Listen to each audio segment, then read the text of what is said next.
Once again, good morning, everyone. Good morning, sir. तो बच्चों आज का जो इम्पोर्टेंट टॉपिक है दैट इज NCSE 2023। इसका फोकल थीम हमारे पास है understanding ecosystem for health and wellness. देखो फोकल थीम को समझना बहुत जरूरी है, क्योंकि जब तक आपको थीम की समझ नहीं आएगी जब तक आपको थीम की समझ नहीं आएगी तब तक आप प्रोजेक्ट जो है कोई अच्छा प्रोजेक्ट बना नहीं पाओगे, समझिएगा। तो पहले आपको क्या पता होना चाहिए? थीम। किस चीज के बारे में पता होना चाहिए? थीम का आइडिया क्या है, उसकी करेक्ट मीनिंग क्या है, उस चीज के बारे में आपको पता होना चाहिए।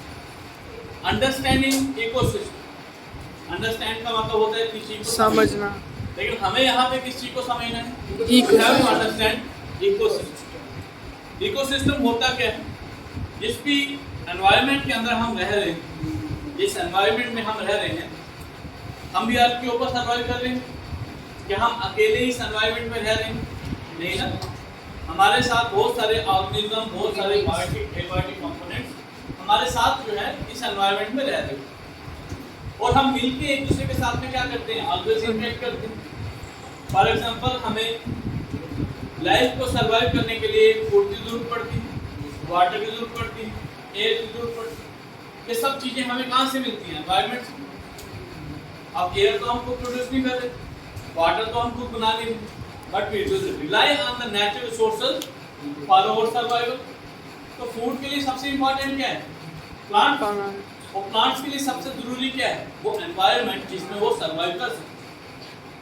कुछ टाइम में हमारी कुछ इस तरह से एडवांसमेंट या कुछ इस तरह से हमने क्या कह सकते हो डेवलपमेंटल प्रोसेसेस किए हैं, जिससे हमने अपने इकोसिस्टम एनवायरनमेंट को बहुत ज़्यादा नुकसान पहुंचाया, और आने वाली जनरेशन जो है उसको इसका रिजल्ट जो है वो देखने को मिलेगा। आज भी हम लोग फेस कर रहे हैं एनवायरनमेंट के अंदर जितने भी ग्लोबलाइजेशन चेंजेस आ रही हैं, जितनी भी सोसाइटी के अंदर कोई भी अगर आप देख रहे हो, जैसे कि हेल्थ इश्यूज हमारे पास आते हैं, एनवायरमेंटल पोल्यूशन इश्यूज आते हैं, आज बहुत सारे डिजीजेस ऐसे हैं जो हम उनको लेके पूरे एक्सपोज हो चुके हैं। आज एनवायरनमेंट हमारे पास ऐसा है कि हमारे लिए सर्वाइवबिलिटी रेट नहीं, फिर हम सर्वाइव नहीं कर सकते, क्योंकि प्लांट्स कम है, ऑक्सीजन कम है, एनवायरनमेंट फिट नहीं है जिसमें हम सर्वाइव कर सकते। तो आने वाले टाइम में इससे भी हालत खराब होने वाली है। तो इकोसिस्टम बेसिकली एक ऐसा एनवायरनमेंट, एक ऐसी सराउंडिंग होती है जिसमें कोई भी ऑर्गेनिज्म रह रहा होता है, और उस रहने के साथ साथ जितने भी रिसोर्सेज हैं उनको कंपीट कर रहा होता है दूसरे ऑर्गेनिज्म के साथ। मतलब सिंपल भाषा में, एक ऑर्गेनिज्म एक एनवायरनमेंट में रह रहा है और बायोटिक और एबायोटिक कंपोनेंट्स में के साथ आपस में इंटरेक्ट कर रहे हैं। क्या अगर एनवायरनमेंट हमारा सुटेबल नहीं है, अगर वाटर रिसोर्सेज हमारे पीने के लिए पानी सही नहीं है, आप सर्वाइव कर पाओगे? अगर ऑक्सीजन प्योर नहीं है, सर्वाइव कर पाओगे? हो सकता है आपका average life span 65 to 70 years हो, अगर रिसोर्सेज सुटेबल नहीं है तो आप हो सकता है 30 साल, 35 साल, 40 साल, इससे कम में भी आपकी क्या हो सकती है? लाइफ स्पैन खत्म हो सकती है। तो एक बेसिक कंसर्न जो हमारे पास NCSE के फोकल थीम का है कि हमें अपने इकोसिस्टम को पहले तो अंडरस्टैंड करना। हमें NCSE के प्रोजेक्ट्स के लिए कहीं बाहर नहीं जाना है। ये प्रोजेक्ट क्या है? सबसे बड़ी प्रॉब्लम बच्चों की ये रहती है कि प्रोजेक्ट आ गया, नेट खोल लो, गूगल खोल लो, चलिए देखते हैं आइडिया कहीं से कोई मिल जाएगा, कट कॉपी पेस्ट करके आइडिया बना लो। नहीं, आपकी प्रॉब्लम्स आपके हैबिटेट से स्टार्ट होती है, जहाँ पे आप रहें। हमारे घर में बहुत सारे एग्जांपल्स हम दे सकते हैं जहाँ से हम एक प्रॉब्लम फाइंड आउट कर सकते हैं और उसका सलूशन दे सकते हैं। बेसिकली NCSE जो है 10 to 17 इयर्स एज ग्रुप के बच्चों के लिए रहती है। दो ग्रुप्स में हमारे पास होती है, junior and senior. Up to 14 years age हमारे पास जूनियर का रहता है, 14 इयर्स अब वो हमारे पास सीनियर एज ग्रुप का रहता है। हर साल NCSE कंडक्ट किया जाता है, और स्टूडेंट्स के लिए बहुत अच्छी अपॉर्चुनिटी है कि जिसमें वो आइडियाज जो हैं वो लेके आते हैं, उनकी क्रिएटिवनेस, उनका आइडिया, जितनी भी चीज़ें हैं, इनोवेशन, वो सब एक आइडिया के तौर पे अगर बच्चा बाहर लेके आ रहा है तो उसके उस आइडिया को, उस इनोवेशन को, अगर वो अच्छा आइडिया है और रियल लाइफ से जुड़ा हुआ है, कहीं से कॉपी नहीं, तो उसको एप्रिसिएशन दिया जाता है। रीजनल लेवल पे, स्कूल लेवल पे और नेशनल लेवल पे इस इवेंट को परफॉर्म किया जाता है। यहाँ पे नेशनल अवार्ड विनर हमारे पास रहते हैं बच्चे जिनका एनसीएससी का प्रोजेक्ट में जो विनर रहते हैं। और बहुत अच्छा आइडिया के साथ साथ आपको एक बहुत अच्छी अपॉर्चुनिटी भी रहती है अपने इकोसिस्टम को जानने की, सीनियर साइंटिस्ट के साथ में इंटरेक्ट करने की, और एक रिसर्च के फील्ड में पहला स्टेप जो है वो बच्चे एनसीएससी के प्रोजेक्ट से ही लेना सीखते हैं। और कल को आप रिसर्च वर्क करना चाहते हो, साइंटिस्ट बनना चाहते हो, तो साइंटिस्ट में बेसिकली रिसर्च वर्क ही हमारे पास। तो रिसर्च के लिए पेशेंस, स्टेमिना, एक idea, creativity and solution for that problem, ये आपके पास चीजें होनी चाहिए, तब जाके आप जो है एक अच्छे साइंटिस्ट, एक अच्छे रिसर्चर्स बन सकते। अब 5 थीम, सब थीम हम कह सकते हैं इस फोकल थीम के अंदर दी कि पांचों सब थीम अंडरस्टैंडिंग इकोसिस्टम के साथ में जुड़ी हुई है, कहीं बाहर नहीं। लेकिन आज के टाइम पे हम टेक्नोलॉजीज का यूज कर रहे हैं। आज के टाइम पे हम पुराना जो सिस्टम था हमारा कल्चरल मेथड, जिस कल्चरल मेथड से हम बहुत सारी प्रॉब्लम्स को, बहुत सारी डिजीजेस को ट्रीट करने की कोशिश करते थे। हमारे बुजुर्ग पुराने, उनके कुछ इंपॉर्टेंट फूड प्रोडक्ट्स होते थे जो कहते हैं कि ये खाइए, इससे ताकत मिलती है, एनर्जी मिलती है, इससे डाइट मिलती है। तो वो पुराना जो आइडिया है, ठीक है, उस आइडिया को आप प्रेजेंट डे की प्रॉब्लम के साथ में जोड़ सकते हो, उसके सॉल्यूशन निकाल सकते हो। प्रीवियसली सोशली किस तरह से उस प्रॉब्लम को ठीक करने के लिए क्या किया जाता था, और उस आइडिया को अगर आज की प्रॉब्लम के साथ आप इनकॉर्पोरेट कर रहे हो, then social and culture practice के अंदर उस थीम को आगे जा सकते। कोई इनोवेशन है, कोई टेक्निकली बेस्ड कोई इक्विपमेंट आपने तैयार कर लिया जो इकोसिस्टम को अंडरस्टैंड करके इकोसिस्टम की जो प्रॉब्लम है उसको सॉल्व करने के लिए हेल्प कर रहा है, तो वो technological innovation for ecosystem and health के अंदर आएगा। हेल्थ बहुत इंपॉर्टेंट है, हेल्थ फैक्टर इंपॉर्टेंट है, क्योंकि जितनी भी चीजें हमारे नेचर में हो रही हैं वो सारी डायरेक्टली इनडायरेक्टली हमारी हेल्थ को क्या कर रही है, इफेक्ट कर रही है। अब भाई जब तक किसी को कोई प्रॉब्लम नहीं होगी तब तक वो पेन क्यों लेगा? जब हमें कोई तकलीफ होगी तभी तो हम दवाई खाएंगे ना, नहीं तो हम सब एंजॉय कर रहे हैं। लेकिन यहाँ पे ये आइडिया एनसीएससी का देने का मतलब ये है कि भाई आप प्रॉब्लम का ही क्यों वेट करें, उससे पहले ही you have to find out the solution. आप सस्टेनेबल डेवलपमेंट की तरफ बढ़े, फ्यूचरिस्टिक अप्रोच रखें कि फ्यूचर में ये प्रॉब्लम हो सकती है, फॉर दैट आज से ही आप इस प्रॉब्लम का सॉल्यूशन जो है वो ढूंढें। जैसे प्लास्टिक बहुत बड़ी प्रॉब्लम है या नहीं? वाटर रिसोर्सेज का कम होना, लॉगिंग होना बहुत बड़ी प्रॉब्लम है। आने वाली जनरेशन में ये प्रॉब्लम हो सकती है ना, तो इनका सॉल्यूशन, एक एप्रोप्रिएट सॉल्यूशन फाइंड आउट करना है। एप्रोप्रिएट सॉल्यूशन का मतलब होगा जो एग्जिस्ट भी करे। अगर वो आपके पास आइडिया है, देन एनसीएससी प्रोजेक्ट जो है वो आपके लिए बना। कुछ नहीं करना है, अपने आसपास की चीजों को ऑब्जर्व करना है, अपने इकोसिस्टम को ऑब्जर्व करना है। उस इकोसिस्टम के अंदर आपको जो भी प्रॉब्लम लग रही, सबसे पहले तो अपनी प्रॉब्लम्स फाइंड आउट करनी है कि प्रॉब्लम क्या, और उस प्रॉब्लम को कौन कौन सी जो पॉपुलेशन है वो फेस कर रही है, उस प्रॉब्लम की वजह से किस किस ऑर्गेनिज्म को प्रॉब्लम हो रही है, और किसी का एक्सपीरियंस उस प्रॉब्लम को लेकर अगर आप सर्वे के अंदर डाल सकते हो तो बहुत अच्छी बात।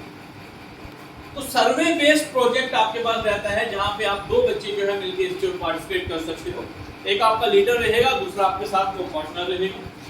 4 चार्ट आपको इसमें बनाने होंगे। You have to prepare 4 chart. कितने चार्ट? 4। जिसमें आपकी टॉपिक में फर्स्ट चार्ट के अंदर आपका एनसीएससी आएगा, थीम आएगा, जिस थीम के अंदर आप काम कर रहे हो, और आपका नाम, लीडर का नाम, और आपके जो भी जिस लीडर के अंदर, जिस गाइड के अंदर आप काम कर रहे हो उस गाइड का नाम इसके अंदर। देन सेकंड में आपकी प्रॉब्लम आएगी, प्रॉब्लम क्या है। देन सॉल्यूशन आएगा, सॉल्यूशन के अंदर आपकी सर्वे रिपोर्ट भी आ सकती है। प्रॉब्लम के अंदर सर्वे रिपोर्ट आएगी, उससे आप ग्राफिकल फॉर्म में बना सकते हो। लोगों से प्रॉब्लम डिस्कस करोगे, सोसाइटी के साथ जुड़ा हुआ है ना प्रॉब्लम, भाई इकोसिस्टम मेरे खुद घर की प्रॉब्लम नहीं है, ये मेरी प्रॉब्लम नहीं, बिकॉज अर्थ पे मेरा अधिकार नहीं, एनवायरनमेंट से मेरा ही नहीं है, सबका, या इंडिया का या चाइना का या पाकिस्तान, किसी का भी नहीं, हर एक कंट्री का। तो इसलिए पेन सबकी है, क्योंकि अर्थ इकोसिस्टम इफेक्ट होगा तो ऑटोमेटिकली जितनी भी स्पीशीज एग्जिस्ट कर रही हैं कोई भी एग्जिस्ट नहीं कर पाएगी। फ्यूचर जनरेशन क्या है? खतरे में। So you students are the future of our nation, of the country. That's why ये projects इस brilliant innovative minds के अंदर आपके अंदर दी जाती है कि भाई जितनी problems आप अपने आसपास देख के, because you have a questioning power. बच्चों में questioning power होती है, ऐसा हो रहा है क्यों हो रहा है, ऐसा होता तो ऐसा होता. Even though that thing is not possible, but the question have to come in the mind of the student. समझिए बात? तो बच्चों को वो प्रॉब्लम जो है, ठीक है, उसको प्रॉब्लम बहुत जल्दी दिखती है. गलतियां निकालनी है ना भाई, आपको भी गलतियां निकालनी है. बस किसी की गलतियां निकालना बहुत आसान होता है, बट उस गलती के साथ अगर आप उसका सोल्यूशन दे दो और इतना बेहतरीन सोल्यूशन दे दो तो सोने पे सुहागा हो जाए. Is it clear? और आपका भी काम बन जाएगा और आपको प्राइज मिल जाएगा. और हो सकता है आपका वो आइडिया या आपकी जो प्रॉब्लम जो आपने देखी उसका एक सोल्यूशन जो एप्रोप्रिएट था वो आज तक किसी ने नहीं दिया, जिसकी वजह से हजारों करोड़ों लाखों बिलियन लोगों का जो है भला हो गया, एनवायरनमेंट बच गया, इकोसिस्टम प्रोटेक्ट. तो आइडिया को ढूंढिए, उस प्रॉब्लम को ढूंढिए और उस प्रॉब्लम का सोल्यूशन. और उसके लिए एक और चीज चार्ट के अलावा आपको एक लॉग बुक भी बनानी होगी.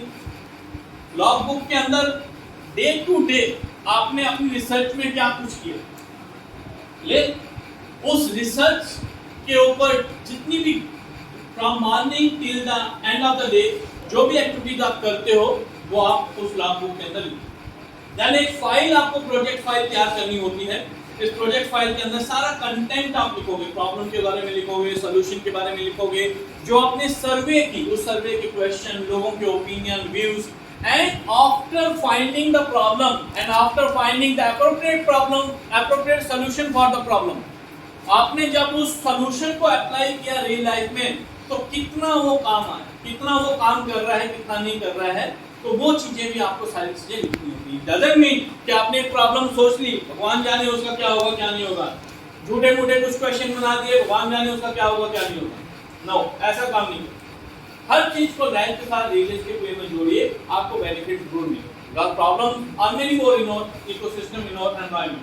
तो उन प्रॉब्लम्स को थोड़ा ढूंढने की कोशिश करेंगे. तो यही नहीं, अब यहाँ पे देखो एक टर्म लिखी हुई है, fostering health, nutrition and wealth.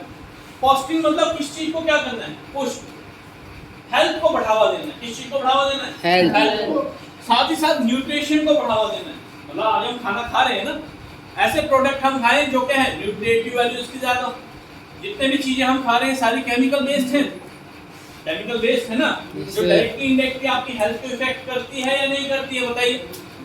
अगर आप यहाँ पे लिखा हुआ है एक टर्म, एक थीम के अंदर सेल्फ रिलायंस. सेल्फ रिलायंस का मतलब होता है खुद पे डिपेंड होना. रिसोर्सेज के लिए क्या करना है, खुद पे डिपेंड. तो जब आपको जैसे मान लो आप फूड ही खुद से प्रिपेयर कर रहे हो, जो छोटी मोटी जरूरतों की चीज है उन्हें एक आइडिया अगर ऐसा क्रिएट करो जिसमें आप खुद से क्या कर रहे हो, वो प्रोडक्ट क्या कर रहे हो, और वो प्रोडक्ट विदाउट एनी केमिकल आप क्या कर रहे हो, तो आपको मार्केट से खरीदने की क्या जरूरत. आप हेल्दी चीजें खाओगे, न्यूट्रिशन वैल्यू आपकी बढ़ेगी नहीं बढ़ेगी. देखो आप इस तरह से भी कर सकते हो. Ecosystem based approach for self reliance में क्या होता है, हमारे आसपास घर में सबकी छत होती है, गार्डन होता है, हम सभी प्लास्टिक बोतल का यूज करते हैं, कोल्ड ड्रिंक लेते हैं, पीते हैं. उसको कट करने के बाद उसके अंदर साइल डाल दो. आपको मेडिसिनल प्लांट्स कौन से घर में उगा सकते हो, तुलसी है, नीम है, बहुत सारे और भी हैं, उगा सकते हो. उनका यूज कैसे करना है वो आप कर सकते हो. उसके अलावा जो दूसरे वेजिटेबल्स हैं उनको भी आप घर में उगा सकते हो. एक उससे एनवायरनमेंट भी प्रोटेक्ट रहेगा और साथ ही साथ आप सेल्फ रिलायंस भी बनोगे. लेकिन उसके लिए कंप्लीट अप्रोच हमारे पास होगी. या आप हेल्थ को लेके अगर एक ऐसा कोई टॉपिक चुन रहे हो जिसमें बच्चों को या किसी को भी हेल्थ सर्वे के अंदर बता रहे हो कि किस तरह से कौन सी डाइट जो है वो फॉलो अप करनी चाहिए, किस एज ग्रुप में कौन सी डाइट को फॉलो करना चाहिए बच्चों, तो वैसा भी आप सर्वे कर सकते हो, एक अवेयरनेस क्रिएट कर सकते हो. तो ये आइडियाज हैं जिन पे काम हुआ है या जिन पे काम हो चुका. ठीक है, एक जैसे कि एक गार्बेजेस का बहुत बड़ा इशू रहता है, और जैसे पानी के अंदर वाटर इकोसिस्टम के अंदर बहुत सारे प्लास्टिक, जिससे एक्वाटिक इकोसिस्टम बहुत ज़्यादा इफेक्ट हो रहा है. तो विद द हेल्प ऑफ किस तरह से टेक्नोलॉजिकल इनोवेशन की मदद से उस गार्बेज को कलेक्ट किया जा रहा है. उसको किस तरह से प्यूरिफाई किया जा रहा है, तो वो भी एक आइडिया है। तो बहुत सारी प्रॉब्लम है बच्चों जिनको आप सोच सकते हो, कर सकते हो, ठीक है। बस अगर सिर्फ इतना है कि सोचना है। प्रॉब्लम्स अगर आसपास आपको नहीं दिख रही हैं, अपने आसपास ही नहीं दिख रही हैं, तो आपको उसका सोल्यूशन कहीं नहीं मिलेगा। प्रॉब्लम है तो उसका solution you have to find that problem. और इस बार तो सब थीम ऐसा है दैट इज अंडरस्टैंडिंग इकोसिस्टम। हमें कहीं बाहर सोचना नहीं है, जिस एनवायरनमेंट में रह रहे हैं उसी के बारे में सोचते हैं, समझिए बात, उसी की प्रॉब्लम्स को लेके सोचते हैं और उसी की प्रॉब्लम्स को लेके हमें सोल्यूशन भी ढूंढना है। और सोल्यूशन ढूंढने के बाद जो फाइल या जो प्रोजेक्ट हम तैयार करेंगे वही हमारा एनसीईआरटी का प्रोजेक्ट बन जाए। कोशिश ये कीजिएगा the problem and solution, problem should be real, realistic to life, present population is going to face that problem, and even the future generation will also face that problem if a proper solution of that problem is not found in present generation. Auto आपको resources का भी use करना है, utilise करना है ताकि future generation उन resources को भी यूज कर सके। तो that all the ecosystem problem, ecosystem understanding comes under the NCSC projects, which is focal theme having understanding ecosystem for health and development. 5 सब थीम में एक बार बता देता हूँ। First theme know your ecosystem, अपने इकोसिस्टम के बारे में जानना। उस इकोसिस्टम में जानने का मतलब क्या है, इकोसिस्टम पे कहानी नहीं लिखनी है। इकोसिस्टम में आपने जो भी ऑर्गेनिज्म या जो भी इंडिविजुअल रह रहे हैं उसकी इंपॉर्टेंस बतानी है। आज के टाइम पे अगर वो कहीं ना कहीं किसी वजह से डिक्लाइन हो रहा है और डिक्लाइन हो जाएगा तो इकोसिस्टम पे किस तरह से इफेक्ट पहुंचेगा, वो अंडरस्टैंडिंग अगर आपके पास है और उसकी डिक्लाइनिंग को किस तरह से आप प्रिवेंट कर सकते हो, रोक सकते हो, that will be make your project for the NCERT. समझ आई बात? Yes sir.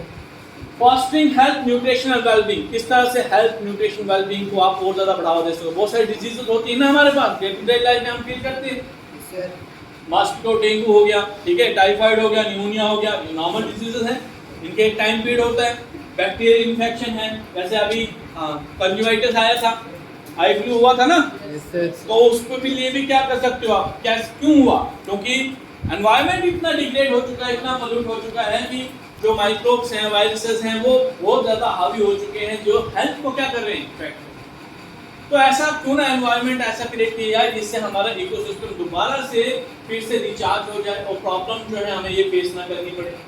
Third one, social and culture practice, दादी माँ के नुस्खे। पुराने जमाने में ये होता था, सोशल प्रैक्टिस में ये होता था, इस डिजीज को ट्रीट करने के लिए ये किया जाता था। जैसे एक आइडिया था, किसी को अगर हड्डी फ्रैक्चर हो टूट जाती थी तो उसको क्या किया जाता था, उसको देसी इलाज किया जाता था। तो that is a cultural idea, और उसको आज के टाइम पे किस तरह से यूटिलाइज कर सकते हो, कितना इफेक्टिव है, कितना वो है, तो उस चीज़ के बारे में आप आइडिया प्रोजेक्ट जो है वो कर सकते हैं। Ecosystem based approach for self reliance. Ecosystem based approach का मतलब क्या होगा कि इकोसिस्टम के साथ जुड़ी हुई अप्रोच होगी। आप जो भी करोगे सेल्फ रिलायंस मतलब खुद पे आत्मनिर्भर होने के लिए। आत्मनिर्भर के लिए हमें क्या चाहिए, पानी, हवा और खाना, अच्छा एनवायरनमेंट। तो वो हम इकोसिस्टम को लेके चलेंगे जिससे हम ऐसे एनवायरनमेंट को तैयार कर रहे हैं या ऐसे मीडियम को तैयार कर रहे हैं जिससे इकोसिस्टम पे भी इफेक्ट नहीं पड़ रहा है और हमारी जरूरतें भी क्या हो रही है, पूरी हो रही है। तो यही थोड़े थोड़े स्टेप्स अगर सभी लेंगे तो सभी की मेन जरूरतें क्या होंगी, पूरी होंगी। सभी की हेल्थ जो है वो इफेक्ट होने से बची रहेगी, सभी की जो न्यूट्रिशन वैल्यू है सभी को न्यूट्रिशन मिलेगी, सबकी ग्रोथ जो है वो अच्छी होगी। अभी सबसे बड़ी प्रॉब्लम आपकी क्या है, आपका माइंड जो है because of mobile phone affected, कोविड-19 की वजह से इफेक्ट पड़ा। आपका माइंड चीजें सुनता तो है, आप फिजिकली क्लास में होते तो हो, लेकिन दिमाग के अंदर कुछ नहीं जाता। तो कैसे आप मेमोरी को बूस्टअप कर सकते हो, दादी माँ के नुस्खे। कैसे कंसंट्रेशन को बढ़ा सकते हो, पुराने जमाने की नुस्खे। आयुर्वेदिक में चले जाओ, ठीक है, पुरानी हिस्ट्री में चले जाओ, उस आइडिया को इनकॉर्पोरेट कर लो। इकोसिस्टम को बचाना है, प्रिवेंट करना है, हेल्थ को बढ़ाना है, हेल्थ रिलेटेड इशू है ना, उस हेल्थ को कैसे ओवरकम करना है, that is also the will come under your sub theme of NCSC focal theme, that is understanding ecosystem. Last one, technological innovation, जिसे कोई टेक्नोलॉजिकल, जिसे कोडिंग में इंटरेस्ट है या किसी इंस्ट्रूमेंट में बनाने में इंटरेस्ट है, तो उसके लिए technological innovation important. Technological innovation में क्या होगा, वो कोई ऐसी डिवाइस को तैयार कर सकता है जो डिवाइस लाइफ को इजियर बना रही है, हेल्थ को और ज़्यादा इफेक्ट होने से बचा भी रही है, हेल्थ को बढ़ा भी रही है, न्यूट्रिशन को, इकोसिस्टम को प्रोटेक्ट करने में हमारी हेल्प भी हो। तो सारी पांचों थीम अंडरस्टैंडिंग इकोसिस्टम के साथ जुड़ी। समझ लगी बात? तो इतने सारे मैंने आपको जनरल से आइडिया दे दिए। बाकी हर एक का माइंड, हर एक की क्रिएटिविटी, हर एक की थिंकिंग, प्रॉब्लम सॉल्यूशन सबका डिफरेंट है। तो अपनी थिंकिंग का, अपनी प्रॉब्लम का, अपनी जो भी आसपास देख रहे हो उसको थोड़ा सा यूटिलाइज करिए और इन पांचों थीम्स के अंदर किसी भी थीम में से आप प्रोजेक्ट जो है वो बना सकते हैं। बस वो थीम या जो आइडिया है वो अंडरस्टैंडिंग इकोसिस्टम के अंदर घूमना चाहिए। और हेल्थ और वेलबींग, हेल्थ को किस तरह से इंप्रूव करना है, लाइफस्टाइल वेलबींग जो है उसे किस तरह से बढ़ाना है, उसके अंदर होना चाहिए। That means in short it will be beneficial to humankind and will be also beneficial for the ecosystem. ऐसा नहीं कि हम इकोसिस्टम की कॉस्ट पे अपनी वेलबींग को बढ़ा रहे हैं, अपनी न्यूट्रिशन वैल्यू को बढ़ा रहे हैं, अपने हेल्थ इशू को बढ़ा रहे हैं। समझ लगी बात? Is it clear? Yes, sir. समझ लगा बात? कोई आइडिया, कोई डाउट किसी का? क्लियर है? तो बेटा थोड़ी मेहनत करिए, ये 5 जो थीम दिए हैं इस पे आइडिया सोचो, और जितना अच्छा आइडिया, जितनी अच्छी क्रिएटिविटी रखोगे उतना ही बेटर तरीके से आपका प्रोजेक्ट भी होने वाला है। Thank you so much. ठीक है, इसको करिए आप।